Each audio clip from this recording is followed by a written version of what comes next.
প্রাচীনকাল থেকেই একটি বিষয় স্পষ্ট, পুরুষেরা নারীর তুলনায় কম দিন বাঁচেন। গ্রিক পুরুষেরা সাধারণত যুদ্ধে অকাল মৃত্যু বরণ করতেন। ভিক্টোরিয়ান যুগের সমাধিফলকে দেখা যায় বিধবারা তাদের স্বামীকে টপকে অনেক বছর বেঁচে থেকেছেন। এবার এক বিস্তৃত বৈজ্ঞানিক গবেষণা প্রমাণ করেছে এই বৈষম্য কেবল ইতিহাসে নয়, জীববিজ্ঞানের গভীরেও লুকিয়ে আছে। জার্মানির max planks institute for evolutionary anthropology এর গবেষকরা 1100 এর বেশি স্তন্যপায়ী প্রাণী ও পাখির প্রজাতি বিশ্লেষণ করে দেখেছেন কোন লিঙ্গ বেশি দিন বাঁচে। ফলাফল উঠে এসেছে একটি পরিষ্কার নিয়ম: পুরুষরা যত বেশি জটিল ও ক্লান্তিকর প্রজনন আচরণে যুক্ত থাকে, তাদের জীবনকাল ততই ছোট। গবেষণায় দেখা গেছে স্তন্যপায়ী প্রাণীদের মধ্যে স্ত্রী প্রাণীরা পুরুষের চেয়ে গড়ে প্রায় 12% বেশি দিন বাঁচে। অন্যদিকে পাখির ক্ষেত্রে পুরুষরা স্ত্রীদের তুলনায় প্রায় 5% বেশি দিন বাঁচে। এই বৈপরীত্যের ব্যাখ্যা লুকিয়ে আছে প্রজনন প্রতিযোগিতায়।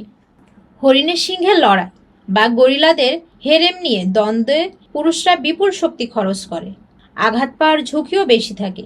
এ কারণে তাদের আয়ু কম হয়। কিন্তু অনেক পাখি একগামী এবং দীর্ঘমেয়াদী সম্পর্ক গড়ে তোলে। তারা উভয়ে মিলে সন্তান লালন পালন করে, ফলে পুরুষদের বাড়তি প্রতিযোগিতা করতে হয় না। তাই তাদের আয়ু নারীর তুলনায় বেশি। তবে ময়ূরের মতো কিছু প্রজাতিতে পুরুষদের আবার চোখ ধাঁধানো রঙিন পালক প্রদর্শন করে সঙ্গে আকর্ষণ করতে হয়, ফলে তাদের আয়ুও কমে যায়। স্তন্যপায়ী প্রাণীদের মধ্যেও ব্যতিক্রম আছে, যেমন নেকড়েরা সাধারণত একগামী, আর এ কারণে পুরুষ নেকড়ের আয়ু কখনো কখনো স্ত্রী নেকড়ের চেয়ে বেশি হয়। অন্যদিকে মানুষের কাছে আত্মীয় শিম্পাঞ্জির মতো পুরুষরা তীব্র প্রতিযোগিতায় লিপ্ত থাকে, ফলে তাদের গড় আয়ু স্ত্রীদের তুলনায় প্রায় 5 ভাগ কম। যুক্তরাষ্ট্র ভিত্তিক দ্য টাইমস জানিয়েছে, এই গবেষণায় জেনেটিক গঠনও গুরুত্বপূর্ণ কারণ হিসাবে চিহ্নিত করা হয়েছে। স্তন্যপায়ীদের ক্ষেত্রে পুরুষের একটি এক্স এবং একটি ওয়াই ক্রোমোজোম থাকে, আর নারীদের দুটি এক্স।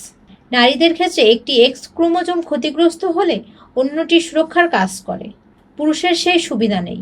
বিপরীতে পাখিদের ক্ষেত্রে নিয়ম উল্টো, পুরুষদের দুটি জেড ক্রোমোজোম থাকে, যা তাদের সুবিধা দেয়।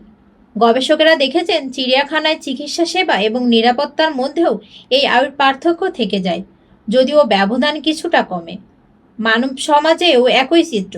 চিকিৎসা ও জনস্বাস্থ্য উন্নত হলেও যুক্তরাজ্যের সর্বশেষ পরিসংখ্যান অনুযায়ী পুরুষদের গড় আয়ু 78.8 বছর আর নারীদের 82.8 বছর। অতএব গবেষকদের ভাষায় এই বৈষম্য আমাদের বিবর্তনের ইতিহাসে গভীরভাবে প্রথিত। ফলে পুরুষরা নারীদের চেয়ে কম দিন বাঁচবে, এটাই যেন প্রকৃতির স্থায়ী নিয়ম।